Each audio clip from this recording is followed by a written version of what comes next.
Hello everyone. Hello again.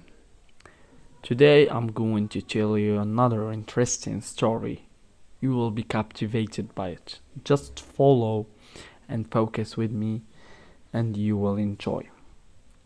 Now, I want you to close your eyes for a moment or just picture this place in your mind. We are standing in the American Southwest under a huge burning Arizona sun. In front of us are the Superstition Mountains. There are mountains, superstitions. They are not gentle mountains, they are sharp, rocky, and they look dangerous. Just from the look, you feel scared. The local people, the Apache, knew this better than anyone. They call these mountains the Mountains of the Thunder Gods, a place that was holy, protected, and full of warning. And hidden deep inside these mountains, there is a secret, a massive treasure of gold. You know, in every place that is superstition, scary, and holy, there is something hidden there. And here we have gold. This is not just a rumor, it is the truth. That the story of the lost Dutchman's gold mine, a mystery that has led hundreds of people to their death. Our story starts a long time ago, around 1840s, 1840s. A wealthy and powerful family from Mexico called the Peraltas discovered this gold.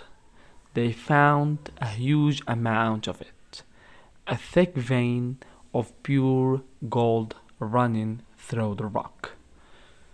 The Peraltas were very careful. They would travel deep into the mountains and load up their mules with gold. As they left, they marked their trail with distinctive stone crosses, big rocks carved with crosses so they could find their way back. But the mountain had protectors, you know. The Apache were watching, I mean the local people. They were very angry that these outsiders were digging up their sacred land, holy land. One day the Apache attacked a large group of the Peralta miners. It was a massive ambush. Many miners were killed in what became known as the Peralta Massacre. The Apache won, and the secret location of that rich golden mine was lost. The few people who survived the attack took the terrifying memory with them, but they never brought anyone back to the gold. Decades passed, and the United States was caught up in the great gold rush. The stories of the lost Peralta treasure kept people up at night. Then, in the 1860s, a new character appeared. His name is Jacob Waltz. Waltz. Waltz was an immigrant from Germany. People mistakenly called him the Dutchman. And he was a prospector just like many others. But Waltz was different. He would disappear into the Superstition Mountains for weeks at a time. Everyone else came back with a little bit of gold, mixed with rock. But Waltz, he would return with huge shanks, unbelievably pure gold. It was almost untouched by courts, the purest gold anyone had ever seen in the area. Waltz claimed he had found the legendary Peralta mine. The common story is that he saved the life of a dying man who was a descendant from the Peraltas. As a thank you, the dying man showed Waltz the exact secret spot. Waltz became completely obsessed with keeping his secret. He would tell nobody he went. He used confusing landmarks like the shadow of the camel or the face in the rock. He was known to carry a rifle and would threaten or even kill anyone he thought he was following him. He dug the gold, he spent the gold, and he never shared the location. Waltz finally grew old and died in 1891 in Phoenix. He was on his deathbed, weak and fading. He called for his landlady, Julia Thomas, who had cared for him in his last moments. He tried to tell her how to find the mine, but the directions were confused, spoken in a mix of English and German.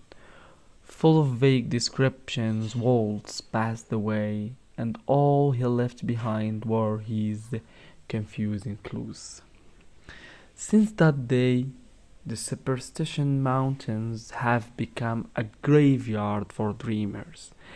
Everyone wants to be the one who finally cracks Jacob Waltz's code.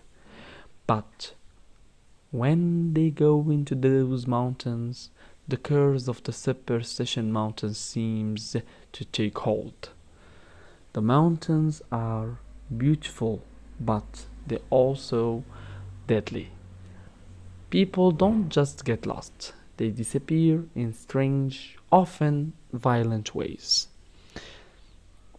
Take the case of Adolph Ruth in 1931. He was sure he had old Peralta maps. He went into the mountains and was never seen alive again. Months later, his remains were found, but his skull had 2 bullet holes in it, and it was found far away from the rest of his body. Was he murdered by a river hunter, or was the old legend of the Apache protecting the gold true? In the 1950s, 3 men from Germany went hunting for the mine. They were also found shot to death. Even in our modern time, the death continued. A man named Jesse Kappen disappeared in 2001 while looking for the mine. His body was found years later in a deep crevice. The bodies pile up, the clues contradict each other, and the mystery only gets deeper. No one knows if the mine is still out there, its entrance sealed by landslide or hidden by the desert's shifting sands. Maybe the pure gold is still there, waiting. To this day, the lost Dutchman's gold mine is one of the most actively searched for treasures in all of American history. But after over 130 years, it remains officially unfound. Is the curse real? Is the gold guarded by spirits, criminal, or just deadly, unforgiving landscape? The Superstition Mountains hold their secret close, and they are still waiting for the next seeker to risk everything for the promise of a legendary treasure. Before I finish, I have a question. Would you sacrifice your life for this treasure? Would you go and search? Please say this in the comments. If you know the mountains, would you go and search, or you will just stay at home? You are not able to risk.